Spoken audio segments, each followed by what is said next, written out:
you're watching Dow TV with international news overview throughout the week. France's biggest strike in decades has shut down public transport services and reduced the number of hospital staff, teachers and police officers at work in latest protests against President Emmanuel Macron's reforms.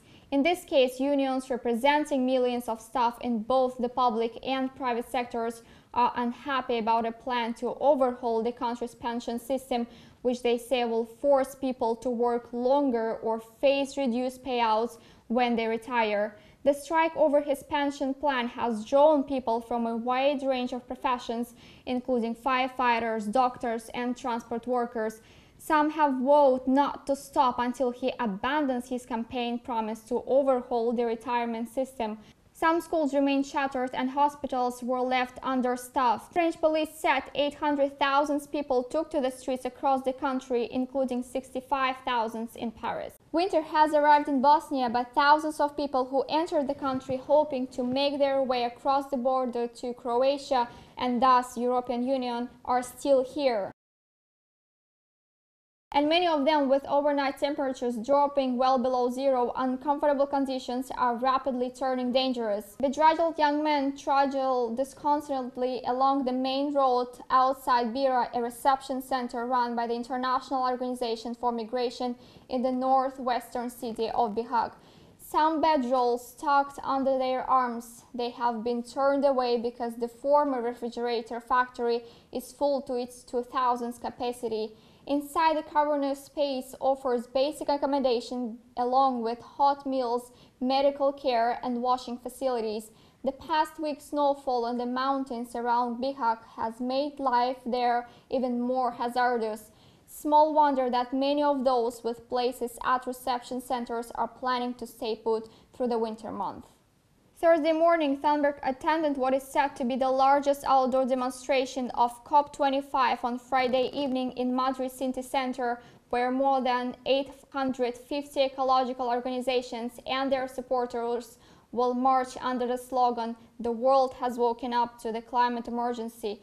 Tens of thousands of demonstrators, many not from Spain, flocked to the central Paseo de la Castellana for a colorful and noisy 3-hour protest across the city center, bearing banners in multiple languages, some saying "Climate change kills," others "Tomorrow will be too late," or "We fight for life." Thunberg needed to abandon the demonstration after police said that too many members of the public and media were blocking her way, but she returned to make a final speech at the end of the protest.